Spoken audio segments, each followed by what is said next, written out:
working? Dave, are you with me? Oh, there you go. Are you working, Dave? Now I can hear you. Okay. We're sort of getting there. He's twiddling the knobs. But not mine. Yeah. Yep. Almost.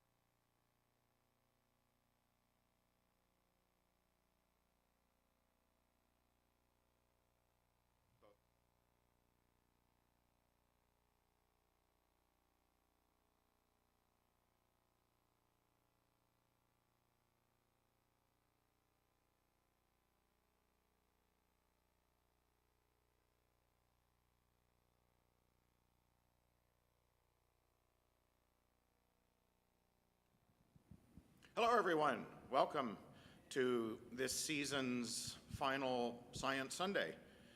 There will be more Science Sundays on offering next year, starting in September, but this will wrap it up for this year. Want to thank, I can't touch this, so I have to be like that. Or you can turn it up a little, maybe a little, Dave, the podium microphone. There we go. Thanks.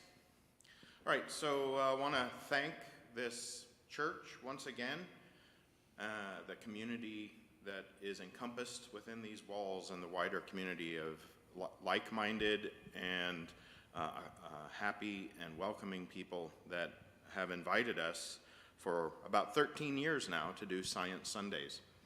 And if you are watching online and you know about Science Sundays, but you're not familiar with the church, I recommend this as a community where you can find like-minded folks, almost regardless of your metaphysical point of view regarding the supernatural or the lack of the supernatural or whatever.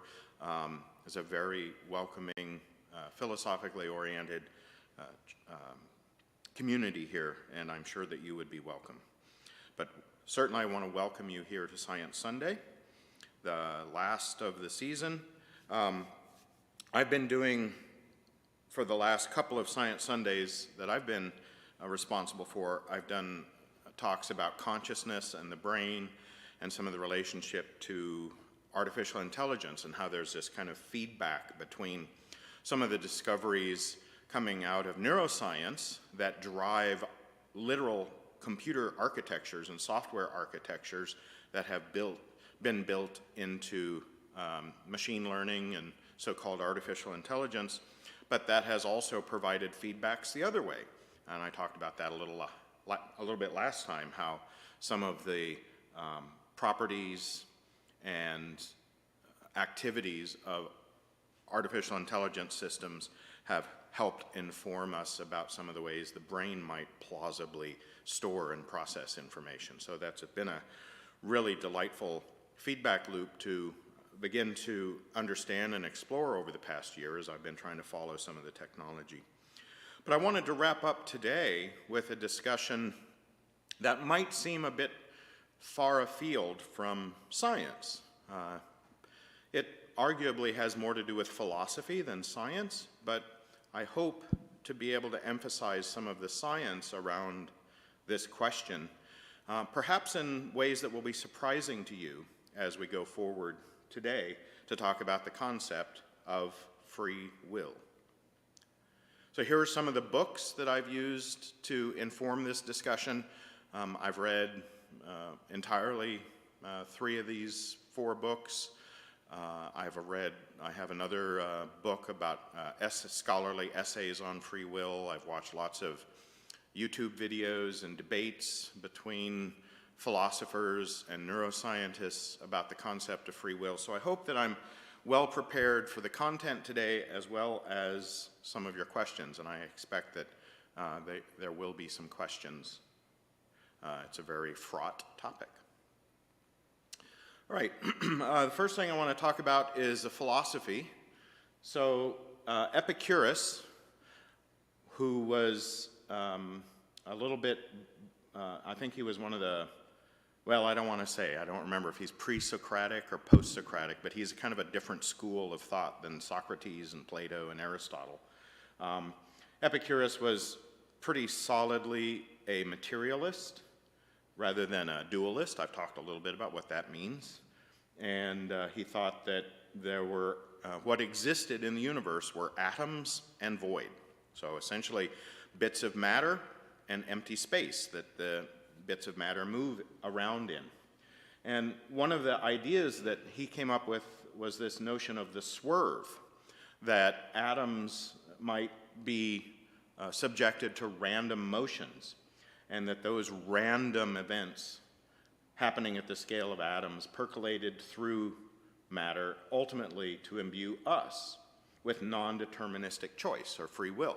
So even as far back in time as something like 500 BC, some philosophers were thinking about what is free will and the idea of determinism, which I'll get into more in just a moment. There's this famous book about Epicurus's philosophy and the rediscovery of some of the key tenets of his philosophy. It's a Pulitzer Prize winning book called The Swerve. I highly recommend it to all of you if you haven't already read it. And speaking of determinism, a couple thousand years later, we get to this bloke, Sir Isaac Newton, and he is essentially the father of mechanical determinism. So the idea that every outcome or every event has a prior cause. So determinism says that if you know all of the prior causes that relate to even a complex construct of some sort, you can determine what its future state will be. And this led to a notion called Laplace's demon. Laplace was a mathematician and an engineer who followed Napoleon around Europe.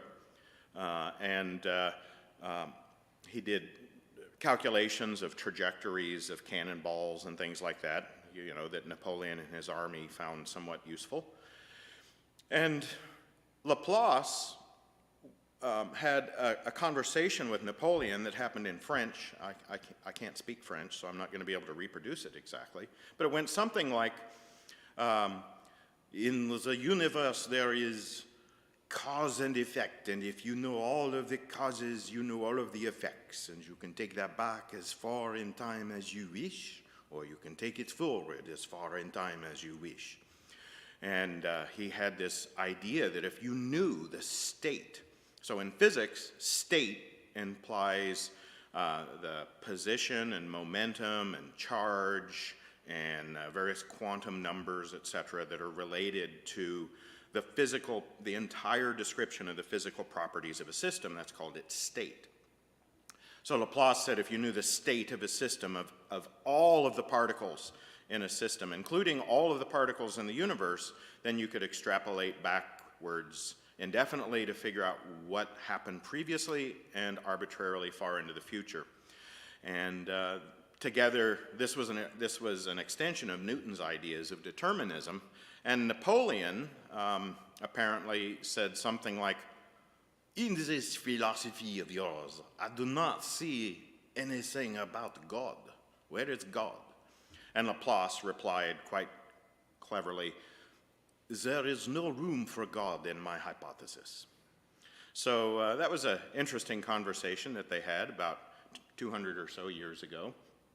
And this notion of Laplace's, that if you had a way to inventory the state of every particle in the universe, that you could determine past and present with perfect fidelity, that became encapsulated in philosophy as Laplace's demon. And so there's this notion of some arbitrarily intelligent entity that could maintain information about the state of everything in the universe. Now, some people might be tempted to use this to wedge in what Napoleon thought was missing from the whole argument. But it turns out that mathematically speaking, and even physically speaking, you can't build a representational system. You can't build a system that contains knowledge about more things than are in the system itself. So in order for a system to have all of the state information about all of the universe, this system would have to have higher complexity, more moving parts, and more states, more availability of more states than the universe itself, which is problematical from a physical and if not a philosophical point of view. So this idea of Laplace's demon, it's one of these kind of thought experiments where you can imagine that this could be true about our universe, that if you know the prior state or the current state, you can extrapolate forward or backwards in time with perfect fidelity. But from a practical standpoint, this is way beyond impractical. You know, impractical is the next house over. This is as far as the nearest star compared to that house next door over, right? It's beyond impractical. It is implausible, right? So if something is implausible, it means that there's just no known way that this could ever happen. And I would even put a little wiggle room around the known, right? I would tend to say there's no way this could happen. All right, so let's talk a little bit about one of the problems with this kind of Newtonian determinism. So if you're given some ingredients, you can say, well, what are these good for, right? What are these ingredients relevant to? And maybe you could make a cake, maybe you could make cookies, maybe you could make bread. But once that cake or cookies or bread is generated, it entails what chemists refer to as an irreversible process. So you can't separate out the pieces again, right? So being able to extrapolate backwards in time about the provenance of the sugar that's in the bread or the flour and whatnot, it becomes difficult, even for something as simple as a loaf of bread or a cake, right? You can't separate out the particles and knowing their current state in a loaf of bread, be able to figure out where they came from or when they originated.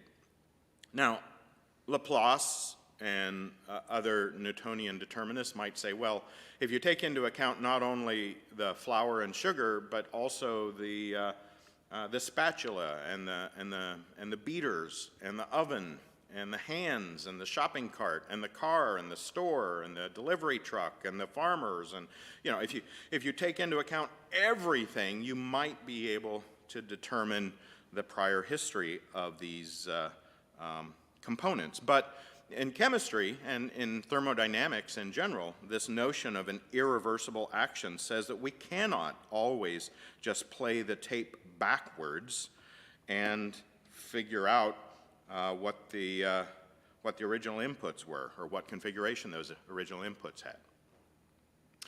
And this is tied up with the notion of entropy. So there's a related set of concepts. Some of you have heard about information theory.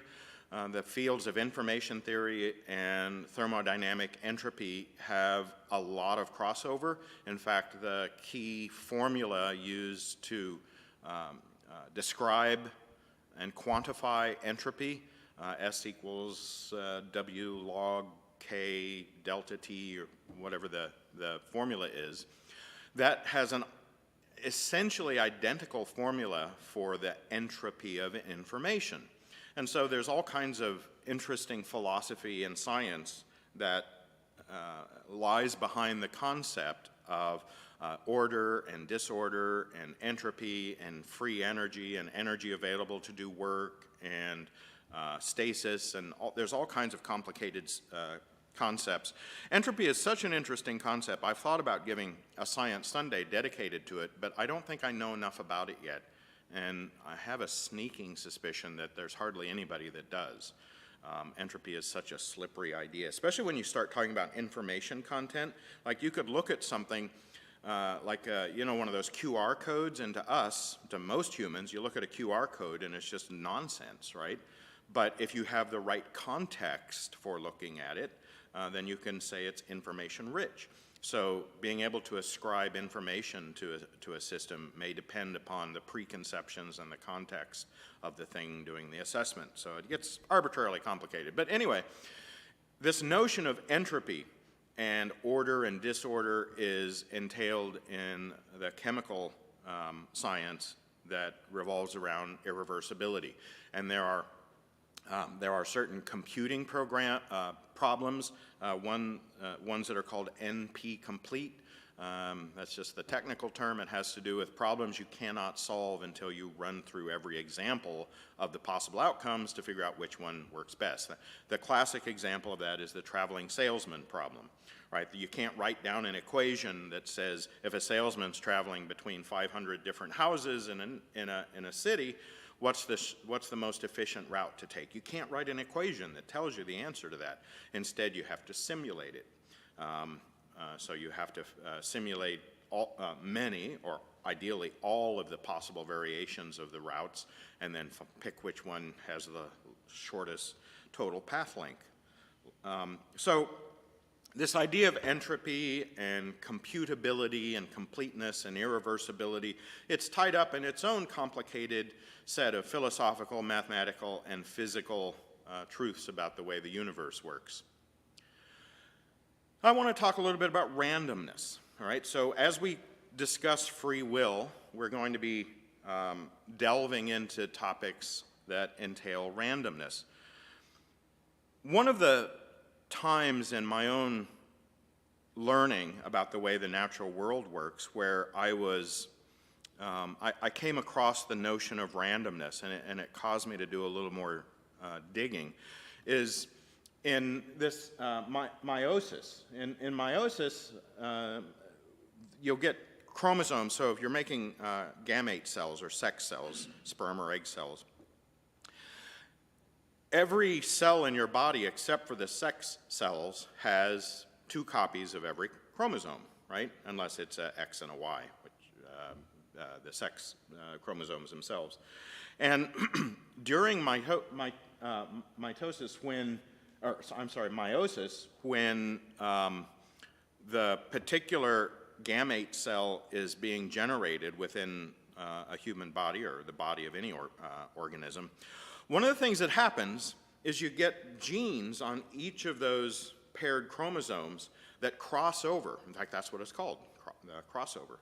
And you may get random bits, typically whole genes, but you get random genes from one chromosome or the other spliced into an entirely new chromosome. And that's how that's why you don't look exactly like either of your parents, right? Or behave like your parents, or any other genetically definable attribute, is because there is a mixing of genes.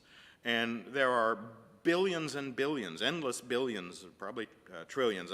There's a number that's been calculated. I don't know it off the top of my head. But there are, umpty-squat different combinations of mixing of the genes in the human genome. But again, this mixing process is random.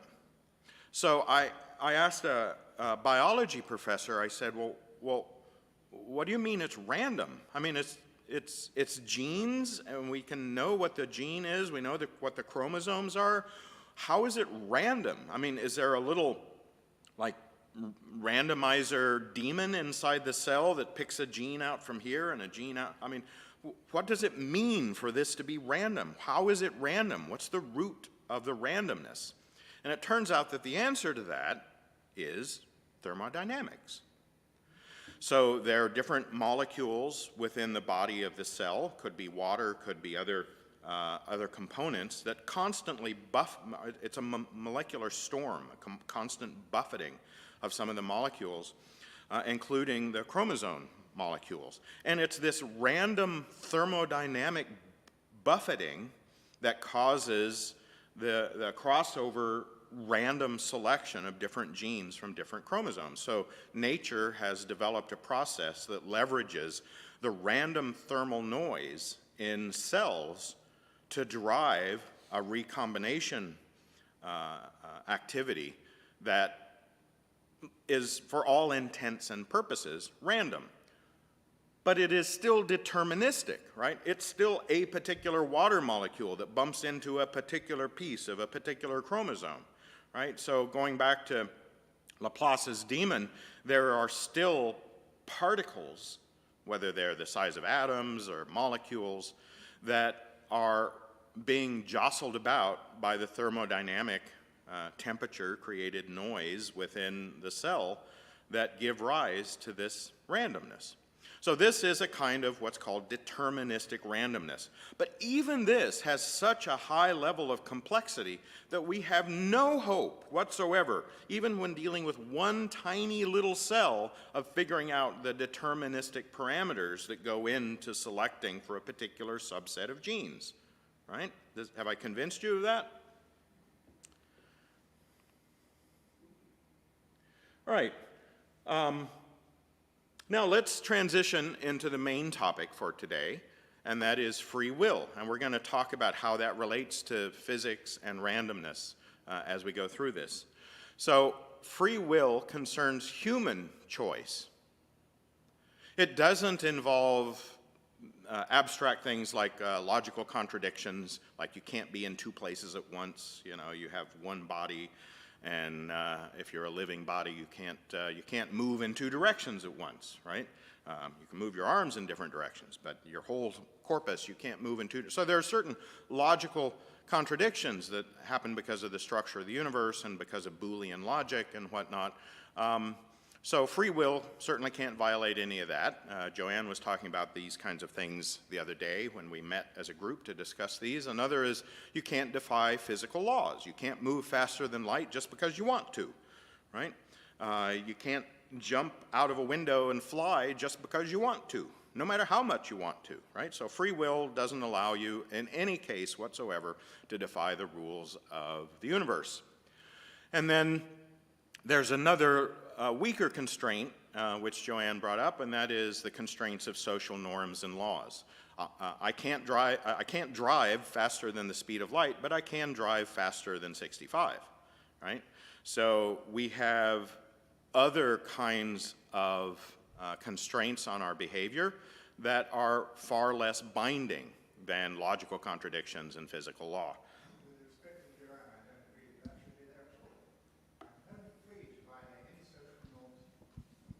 I was just going to say, with respect to Joanne, I don't think that should be on the list at all. I'm free to violate any social norms and laws. I'm free to do that. So it's my free will to do that. I can drive as fast as the car will go. Mm-hmm. Why is it there? Because a few years ago, a pilot took a large airplane into the ground. And we were told that it couldn't possibly be true that it was delivered because the pilot was a Muslim.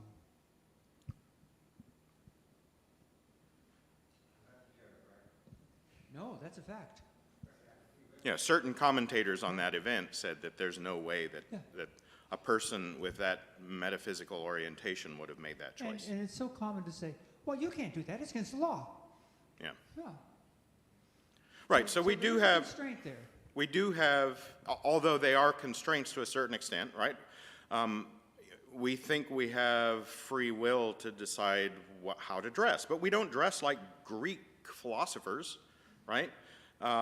We dress in a gender-appropriate way, typically, right? And we don't even think about it. We don't make a deliberate choice, most of us, about whether we're going to put on a Greek toga or whether we're going to put on pants and shirts or skirts, right? It's out of our conscious consideration. And so our behavior tends to form along the lines of the society in which Right. we live. Right. And we tend not to go outside of that.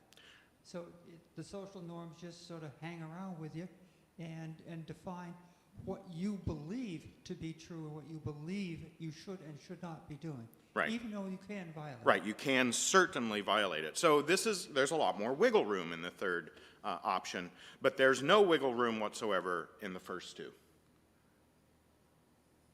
But what I argue is that free will, instead, the kind that we're going to be talking about today, deals with your ability to choose among alternatives. You can choose what to do, what to say, and to a certain extent, what to think. You can think about an algebra homework problem. You can think about a Dostoevsky novel, right? You can choose what to think about to a certain extent. But certainly some of our thoughts are highly reactive to the circumstances, and we have no choice about certain intrusive thoughts. We also have the ability to choose otherwise than what you did. And this is one of the key points to the notion of human free will. Like, could you have chosen to do something other than you did? And this gets to some of the very deep aspects of randomness and determinism, right? When I chose to wear this shirt today, I did it because it's one of my favorite short-sleeve shirts. But I could have couldn't I? Well, I probably would have chosen this one again, because it's one of, well, I'd probably still, but maybe I could have, you see how convoluted that gets? You can't really second guess the best choice that you've already made. And each of us, at every moment of our lives, when we're making conscious decisions, I argue, and other philosophers argue, we're consistently making the best choices that we can, given the information and the set of preferences and aversions and whatnot that we have. So here's the kinds of categories of free wills that philosophers like to distinguish between. The first one is called libertarian free will. Choice as a result of biology and environment and history and something else, right? So there's a you, and according to this view, there's a you, there's a person, there's some kind of guiding consciousness that is directing you. So you are separate from the activities of the molecules in your brain and the electrical currents in your brain. So libertarian free will advocates like to say there's something else, but they've had zero success, as far as I've been able to discern. They've had zero success being able to specify what that something else is. Now, a religious person, a person who is an advocate of the supernatural, might say that that something else is your spirit, right? But demonstrating the way the spirit couples to the brain has not been able to be deduced by science. Besides what the brain does, there's no evidence of anything else happening, right? So the brain seems to be both necessary and sufficient as a decision-making apparatus. There's another idea of illusionism, which is strict determinist. Strict determinist is the more common term as far as I've been able to discern. And according to illusionism, determinism is at the root of everything we do, right? Some prior state, remember determinism, a prior state evolves into a subsequent state. Or, to put it backwards, any state you find yourself in now is a result of a prior state, right? And when you think about it, I believe it's really hard to argue with that, right? Mike? I apologize, I have to go. It's very interesting, but I would just comment two comments. Determinism is incompatible with quantum mechanics and relativity. So if those two, yeah. Right, so I've got to go, sorry. Yeah, I'm going to get into some of that. All right, thanks, Mike. Mike, it's great to see you. Have a safe trip. All right, compatibilism is the next one. Compatibilism is, well, we're still at root entities subjected to determinism, including any randomness that evinces during the deterministic processing. But maintaining the illusion of free will is a very useful concept, and many philosophers find themselves in the compatibilist view. But as I will say towards the end of this talk, I'll recapitulate this point. I think that that's partially because of some sloppiness of definitions. We're trying to read too much into the concept of free will and determinism and randomness and whatnot, and it leads us into a kind of a semantic soup that's hard to swim our way out of. All right. Albert Einstein, speaking of physics, Albert Einstein said that he did not believe in human freedom in the philosophical sense. Everyone acts not only under external compulsion, but also in accordance to inner necessity. So, again, the external world, your environment, and your internal state, your preferences, your level of hunger, whether you're comfortable at a given temperature or not, and your genetic predispositions, and your appetites, and your experience, all of these things combine to indicate what kinds of decisions you will make. And that's the view Einstein was expressing here. However, we occasionally get philosophers and even scientists, like this science writer for Scientific American, who said, free will is something I cherish. I can live with the idea of science killing off God, but free will? Right? I mean, we're so wedded to this notion, some kind of magical notion of free will, that it's difficult for many people to let go of it. So this is a fellow who is perfectly happy to let go of the concept of God, but from this statement, it seems like he might think there's still something magical or supernatural entailed by the concept of free will. Right? Well, where is that? Where's the room for that in your hypothesis? Right? In your scientific worldview. There's another philosophy, Robert Nozick, who said, without free will, we seem diminished, merely playthings of external forces. Determinism seems to undercut human dignity. It seems to undermine our value. Really? Right? I think you could make a strong argument contrary to this opinion. Right? Playthings of external forces. Right? When I'm hungry, it's not because of anything external in the world. It's because of my internal state. And my internal state of being can have a profound influence on some of the choices I make. So I think that this is oversimplifying the problem and misinterpreting what's meant by both determinism and free will at root. Recently passed has been this philosopher who talked a lot and wrote a lot about free will, Peter van Inwagen. He said, to deny the free will thesis is to deny the existence of moral responsibility, which would be absurd. Therefore, we should reject determinism. So we're going to talk a little more about this as our time together progresses. But is it in fact true that to deny free will, you necessarily have to deny the existence of moral responsibility?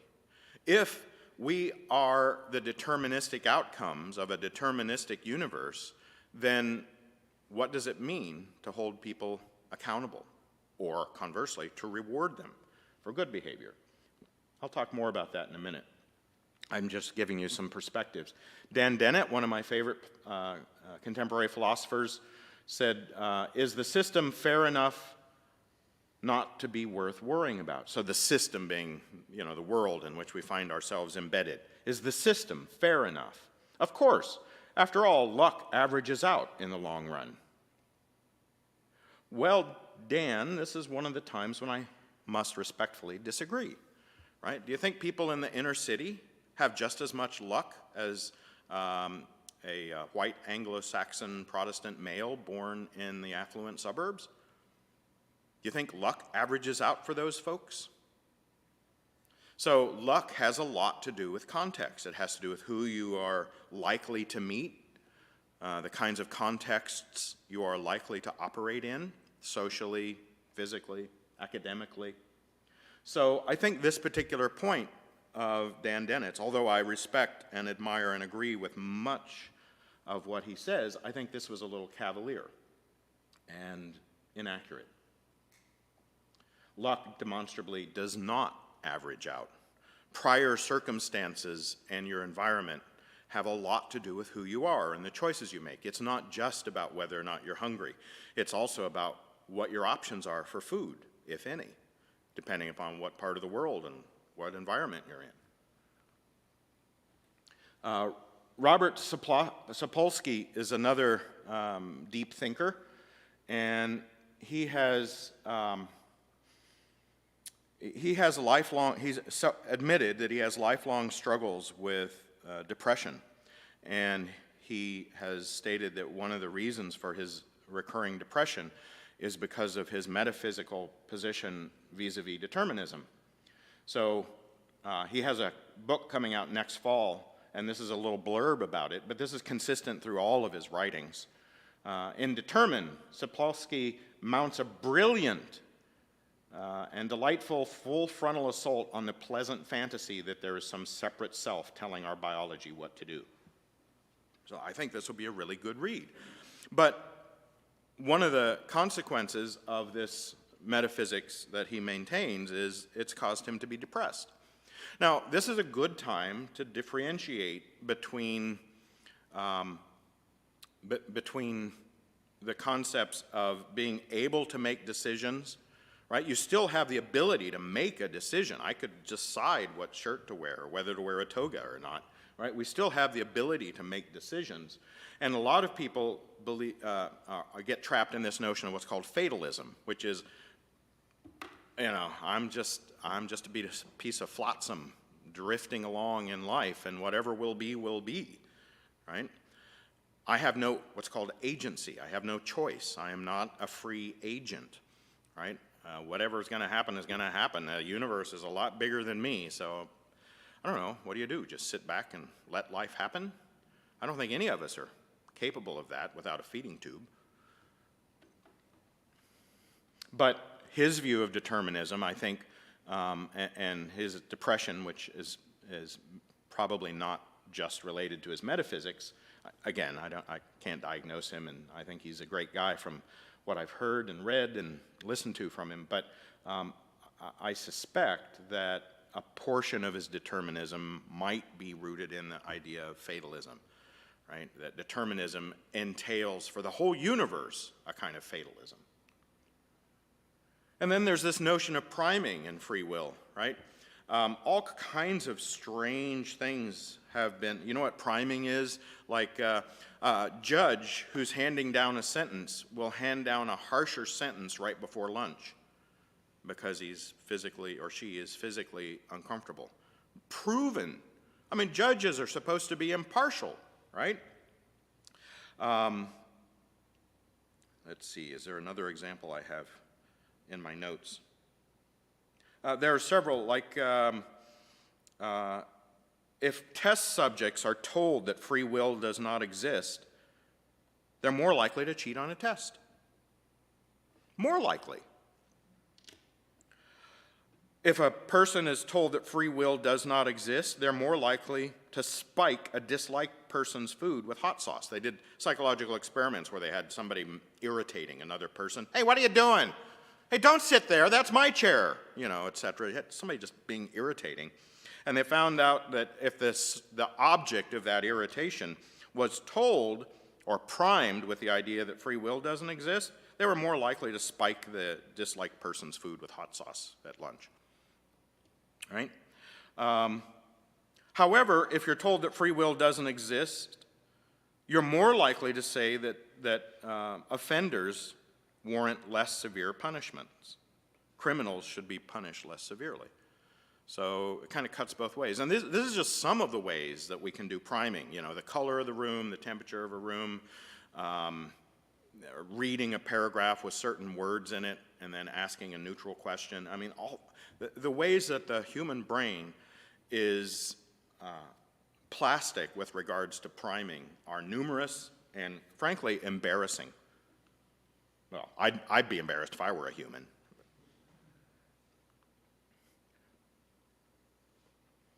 So the metaphysical point of view that I agree most with, and we can talk about this in a few minutes, but the one I agree most with is the notion that you are pulling your own strings. There are strings. Determinism means there are strings, but the tightest coupling exists between your brain and your choices. You are your choices. You are your history, right?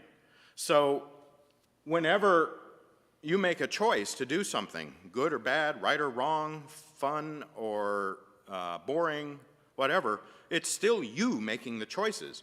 And a lot of people who have a problem with the notion of deterministic free will, I think, are thinking that something is out there pulling the strings. Well, no, it's you. You are the strings. You are the puppet. You are the puppet master. It's all one big feedback set of valences and potentialities that occur in your brain. You're a blend of your attractions, your aversions, your preferences, your knowledge, your memories. You're genetically programmed in many respects, but you also have the ability to learn new information, and you are also an amalgam of the experiences you've had. We are vastly complicated, more complicated than the meiosis process that separates genes from individual chromosomes. Right? We can't even begin to unravel the deterministic complexity of that. There's no way we can even approach unraveling the deterministic complexity of the choices we make. Now, Mike mentioned quantum mechanics. He also mentioned relativity. I'm not sure I agree with him that special relativity gets rid of the idea of determinism. There's a notion in special relativity that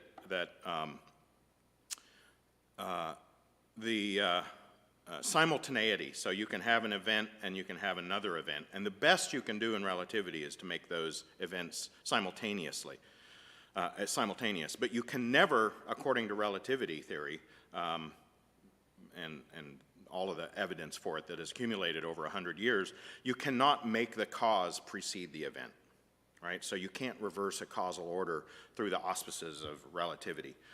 But you can make the time interval between cause and effect as brief as you like by moving at different speeds. If you move at light speed, everything happens at once. So anyway, I don't think that relativity opens up a way to uncouple or to decouple cause and effect. But quantum mechanics certainly has genuine physical randomness. When a particular radioactive atom decays is a randomly determined thing. There's no clock inside an atom that strikes 12:30 and suddenly the atom decays, right? There's no wheels and levers and gears. There's no what's called hidden variables inside of elementary particles that determine the outcome of statistically random observable properties when you measure them. And that's true. So some philosophers and scientists like to say, well, aha, this is key to consciousness. You know, Roger Penrose wrote a whole book where he's talking about microtubules and the molecular structure of the brain, and most biologists and chemists don't agree that he's onto something there. They think that it's clever. He's a very, very clever man, but he was probably barking up the wrong tree.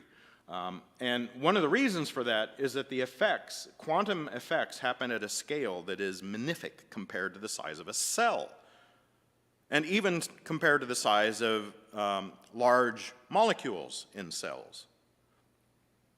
Now, some of you may have read stories that they took viruses and they were able to put viruses in a superposition, so that's a much more macroscopic entity than a single elementary particle. But the conditions under which that occurred were incredibly well controlled, near absolute zero, no disturbances from air molecules or water molecules. So quantum states are very fragile.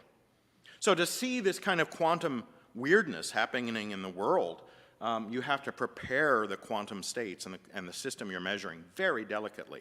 And the brain, with all of its thermodynamic randomness and bathed in 50 degrees centigrade temperature all the time, far too warm. 20. Sorry. Yeah. It's really really hard for that to happen. 100 degrees Fahrenheit, essentially. That's what. Yeah. So, quantum randomness is not necessarily relevant, as far as we can tell, to the functioning of the brain. Now, it might be relevant to the way particles come out of a supernova, or the way that particles spread out after the Big Bang. when the universe was the size of a quantum entity, right? So quantum mechanics has a lot to do with certain processes in nature, but it's not at all likely that it has to do with the brain. Some caveats to that I'm not going to go into about birds and magnetic fields and whatnot, but that's not relevant to the cognitive processing. Okay, spooky action at a distance. This is one of the things that Einstein railed against. There's a couple of ways that quantum effects can exhibit. So one of them is you've got some polarized light. You get two photons that are emitted with opposite polarizations, and you measure one but not the other. And as soon as you measure one of them, you immediately, no matter where the other photon is or how far it's gone, you immediately know one of its properties, its polarization property. And there have been experiments done to show that is a fact of nature. And if you graph it out, the blue line on this graph is what we would expect if the world were, if quantum mechanical processes were deterministic. If the photon was emitted with a particular polarization from the start, and it did not acquire a polarization at the point of measurement, then you'd expect the red line on this V, the positive or negative polarization for the light. The blue line on this graph indicates what quantum mechanics predicts, and it deviates a little bit from deterministic expectations. The probabilities of measuring different polarization angles comports well with the random statistical stochastic qualities of quantum mechanics, and it does not, provably, according to experiments, it does not align with deterministic physics. So this is one of the proofs of quantum non-locality, right? Again, I'm not going to get particularly deep in that, but there are some explanations for this that physicists have put forward. One is this notion of hidden variables. Einstein liked the idea that there are clocks and levers and pulleys and buttons and microstates within elementary particles that tell a neutron when to decay into a proton. Okay, let's do it now. You know, the clock strikes 12:30, it's time to go. Everybody's out of here, right? Einstein liked this hidden variables idea, but this, what's known as Bell's inequality, represented by this graph, demonstrably shows that the hidden variables is not true about the way nature works. So we can cross that one out. The next one is non-locality, which is if the state of a particle light years distance from one you measure is instantly knowable, does that mean that there's some kind of information that transmits instantly from one place to another? And you get into the definition of information, and according to special relativity, information can't travel faster than light. That has to do with state information, and it gets, again, quite complicated. But the end result is it's not so much the information, it's the correlation that matters. And in order to correlate, to know what one state was and compare it to a state that's distant, to make that comparison, you always have to bring your slips of paper with your result together to make the comparison. And you can never do that faster than light. So Einstein is saved. The relativity theory is saved because it's the correlation that matters. Anyway, non-locality is one of the preferred, probably the preferred interpretation of some of the quantum weirdness, that the states change, but you can't know anything about that changed state in a way that you can correlate it with something else slower than the information speed in the universe. But there's a third option that almost everybody leaves out.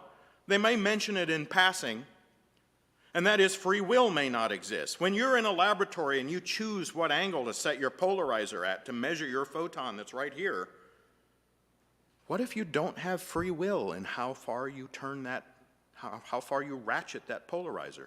What if, since the moment of the Big Bang and the subsequent history of every particle in the universe, even in such a way that it comes together to build you and your brain and your hand, it's been predetermined that you will rotate your polarizer a particular amount? That is another logical option for explaining some of the quantum weirdness.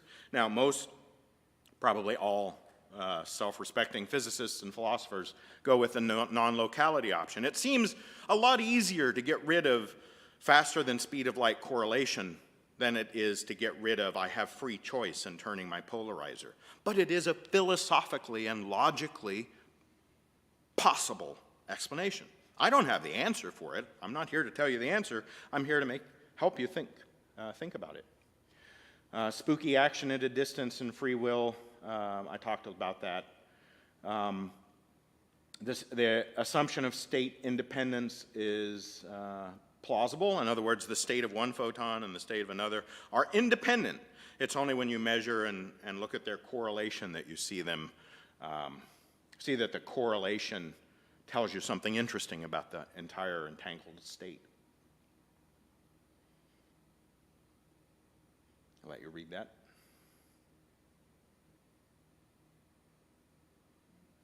Okay. Agency. All right, one of the things that I think is important to consider when talking about free will is agency, and that is, do you have consciousness and do you have autonomy? We've talked a lot in the past couple of Science Sundays I led about consciousness. What about autonomy? Do you exist as an autonomous entity? Right? Well, you think about the way crowds react. You're not always autonomous, but often you can be estimated as an autonomous agent. Responsibility, right? What are all the things you have to juggle? What are all the states of your desires and history and thoughts? What are you juggling at any one time? And are you responsible for them? Again, you are the puppet, you are the strings, you are the puppet master. You are responsible. And then accountability. If you make a wrong choice, a wrong decision, an unethical or illegal action, are you accountable for it? This is all entailed in the concept of agency. And I think there's a really important distinction to be drawn between the concept of agency and the concept of free will. If you are accountable, if you have autonomy, if you're conscious and responsible, then conventional wisdom has it that you are worthy of rewards and punishments. Back in the 1930s and 40s, there was this pulp fiction character called Doc Savage. And one of the really fascinating things about Doc Savage was whenever he'd catch a bad guy, one of the things he would do was he would try to operate on them and fix them so they weren't bad anymore. Isn't that interesting? He'd try to find the little part of the brain in these criminals that cause them to, be jewel thieves or pirates or whatever, and he'd fix them, right? This is back in the 30s. This is a kind of philosophy about the way to deal with transgressors in our society. Sapolsky and Sam Harris have written a lot about this kind of philosophy, about what ethically, morally, and logically can we expect of our justice system vis-a-vis offenders, right? Especially if we're deterministic beings who are the result of our genetics and our environment, the inner city, the wealthy suburbs, loving family, hateful family, negligent family. If we're all the result of the sum total of our experiences and our genetic programming, then where's the room for accountability? It's a good question. I'm not going to pretend to give you the magical answer today. But think about the way crime and punishment is managed in our society. This is a jail cell in the United States, a typical one. This is actually a really posh one. It has a window. Most don't. Many don't. And we have this idea of retribution and punishment and isolation. Well, isolation, at the very least, makes sense, especially if it's a violent person or a repeat offender, etc. Isolating them. Remember, I gave a talk earlier in the fall about ways to deal with existential conflicts. Isolation, annihilation, and integration, or assimilation, right? So isolation is a way to deal with an existential threat. If you're posing a threat to society, then isolating you is one of the things that we try to do in our country. We don't do so much with annihilation, thankfully, in many circumstances, and we're doing less of it as time goes on. And then there's assimilation, right? Which we do very little of, as opposed to Sweden. This is a jail in Sweden, right? Where they try to do the Doc Savage thing. They try to reach into the minds, not physically, typically, but perhaps with medication and with training and exposing them to a new environment, building a new context, teaching people to count to 10 before they take a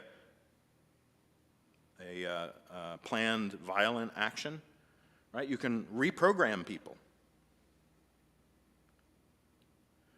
Now, if you're still bothered by the notion of determinism and free will, I dreamed up this analogy. This spaghetti-looking diagram shows some of the factors that are considered when doing a weather forecast, right? So what does weather involve? Weather involves moisture, heat, terrain, and maybe geology, like dust from the Sahara and whatnot. But that's really it. Terrain, moisture, and heat. And we can't even get that right for more than a few days at a time on one tiny little planet. This is a highly complex system.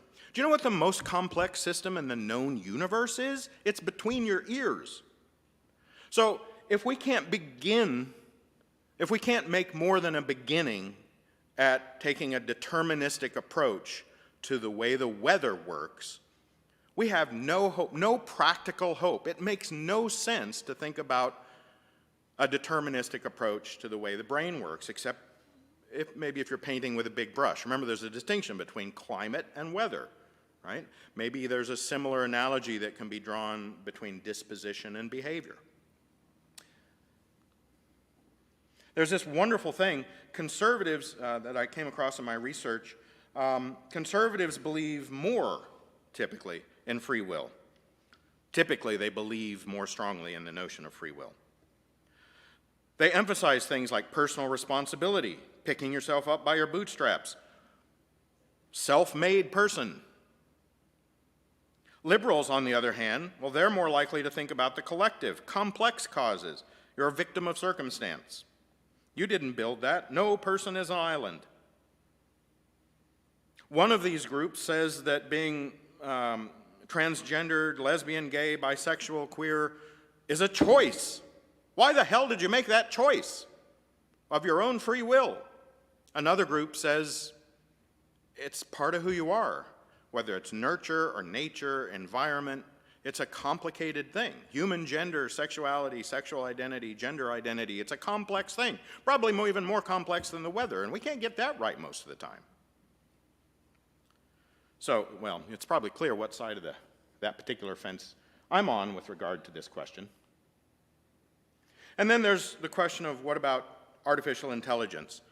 Are we, at some point, going to have to grapple with the question of whether or not agency is something we can ascribe to non-human minds? Already, you may not know this, but already the kinds of outputs generated by generative AI is inexplicable. You can't write down an equation that explains how the input turned into the output. Because of the way it's modeled in software with a neural network and weights and training and reward and disincentives for training networks and whatnot, it's a black box. It's approaching the same kind of inscrutability as the human brain in terms of what the heck is it doing, right? We know what the inputs look like and what the outputs look like, but the in-between is mysterious, even though we built it. All right, so I'm going to close with a statement. I wrote this several years ago. I was involved in a debate about free will online. I posit that it's not free will that most people get overwrought about, but agency. People are wigged out by the idea that they don't have agency vis-a-vis their own behaviors and thoughts. The notion that one lacks agency is what I believe frightens people, but aside from rare pathologies of the brain, one need not worry. Too easily, people fail to recognize that the converse of determinism is actually randomness. Do you really want your choices in life to be random? Right? Do you want your behavior to be random? Is that really what you're after? People, not you specifically. You know, when you walk into a party or a room or a celebration and there's a stack of raisin cookies and a stack of chocolate chip cookies, you probably know which one you're going to pick even before you see them. And the people who know you best probably already know which one you're... Does that take away your free will? No. You're a consistent agent. You are the sum of your preferences, your experiences, and your history. You are behaving like a consistent agent in the world, making choices that are consistent with who you are. And we wouldn't want it any other way. We are not, thankfully, prone to purely random thoughts and acts. Of course we act and think and dream in ways wholly contingent on our own genetic programming, cultural experiences, and personal histories.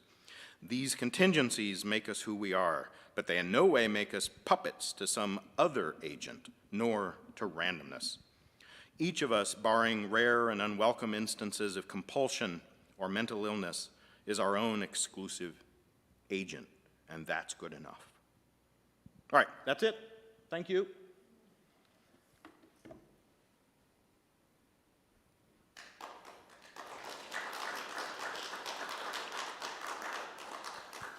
We have a very quiet group here today. Hopefully they're contemplative and not plotting ways to shut me off, shut me down.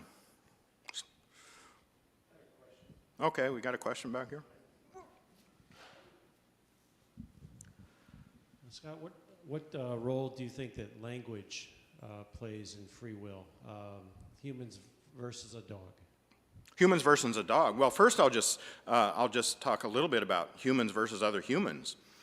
I've read a couple things like people in northern climates, native peoples have multiple words for snow, different words for different kinds. You know, we have graupel and snow and sleet and hail, you know, for ice that falls from the sky. We have 3 or 4 different words, but they could have a dozen or more.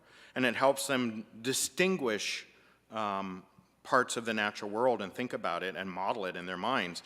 And along those lines, English is, as far as I know, I'm not a linguist, but I believe that English has the most diversity of terms of any language. And one of the benefits of that diversity is that it allows us to deal with more fine-grained concepts in a more specific way. And one of the other things I read a few years ago was that in Mandarin Chinese, it's very hard to distinguish past tense from future tense when talking. And so that's had an impact on how people in those cultures approach the notion of long-term savings, etc. So yeah, language between humans can make a difference to how you think and what tools are available to manipulate concepts. And between a human and a dog, I'm not sure it's fair to say dogs have a language, maybe. Certainly whales and other cetaceans may, but I don't know enough about the language capabilities of dogs to distinguish, but it's enough, I think, to talk about language differences among humans. I always love the way the Germans do it. They just keep adding words to each other. Yeah. And it just strings out, and then they go, and we say laser. Well, they got this word. It's Yeah. Yeah, a glove is a hand shoe in German. All right. Or Fernsprecher, What's that? distant speaker. Oh, yeah.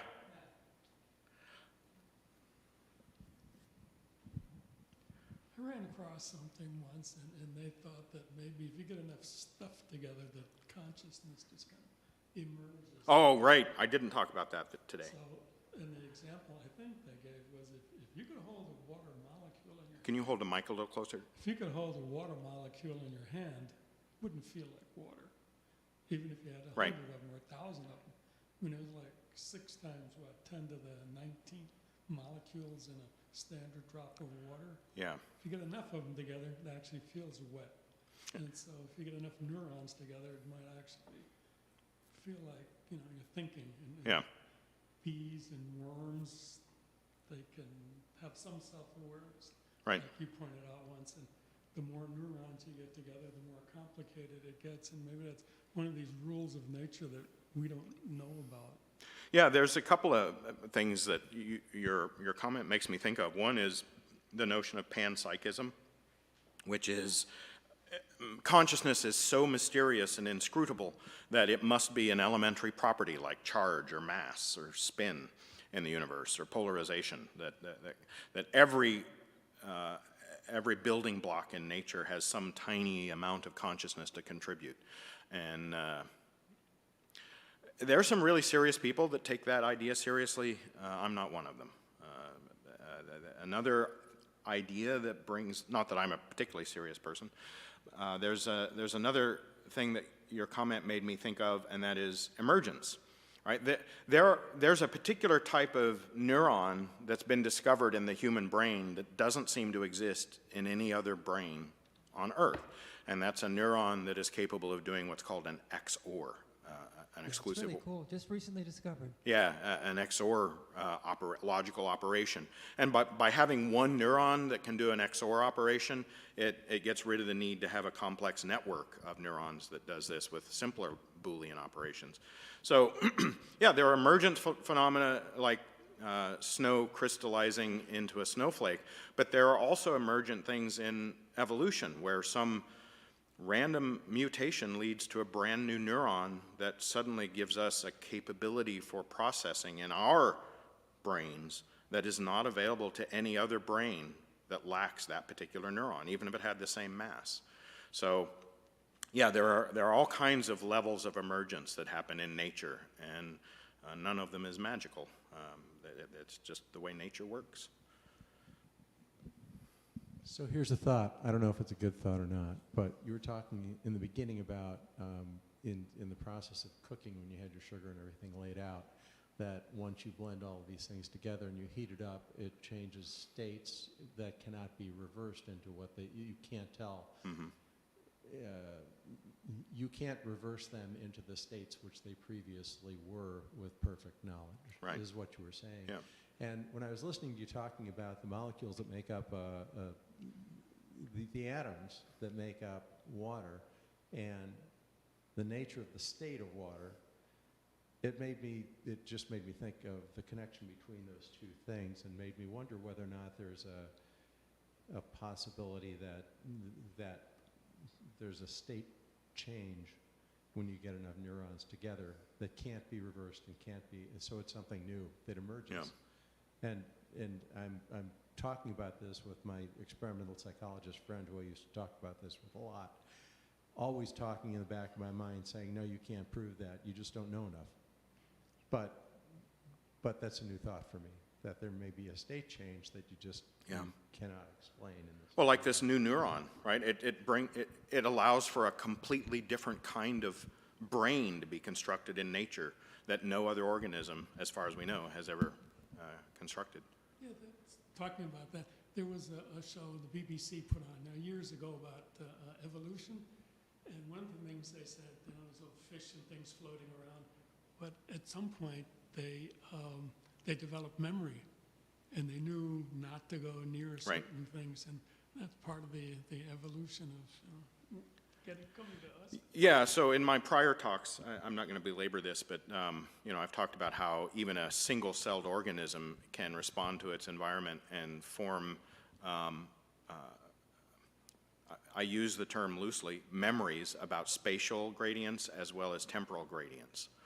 And if that's necessary for survival at the level of a microorganism, it's not surprising that we have it too, but in spades. I think it's Steven Pinker who has said something like, is there a categorical difference between the consciousness we have and the consciousness that we might ascribe to other animals? And his answer is no, we just have more of the same. I don't know, maybe with this new neuron and some kind of state change, maybe it is something new on the face of the earth. But again, it's still just biophysics and biology. Eric? Yeah, I was trying to balance the notions that I have the other day, and I realized I thought I had two that I couldn't reconcile. There was the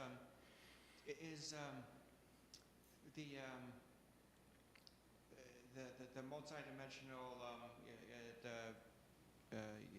the multiple what do you call it? The multidimensional the forking off universe. That goes, what do we call it? The quantum multiverse, where the multiverse. Yeah. Is that inconsistent with a deterministic and like clockwork universe? Does it depend on randomness in the universe? Yeah,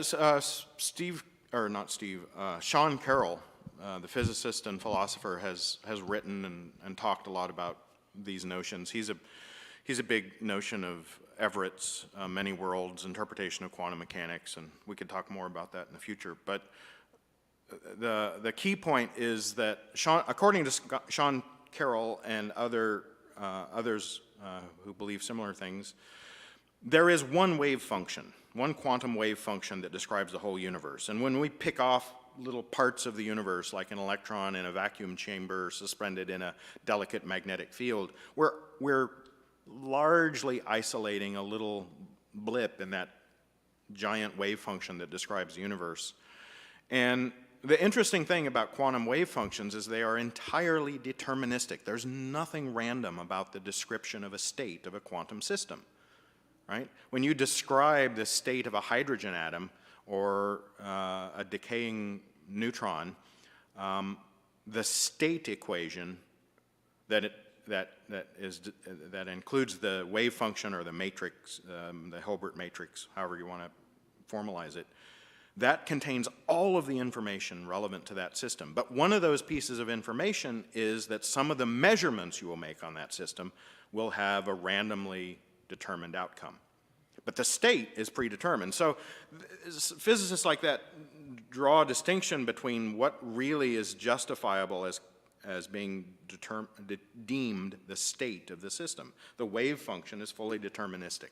The measurement you make on a particular system is random. And the many worlds interpretation essentially says that any of the possible measurement outcomes of a portion of the universe, they all exist simultaneously. It's a giant superposition of the possible wave states of the universe. And so all of them exist simultaneously. That doesn't mean that you can jump from one to the other, but if we think of the universe as a wave function that we're measuring at different points, there are other measurements that are just as valid. It leads to the idea of a multiverse.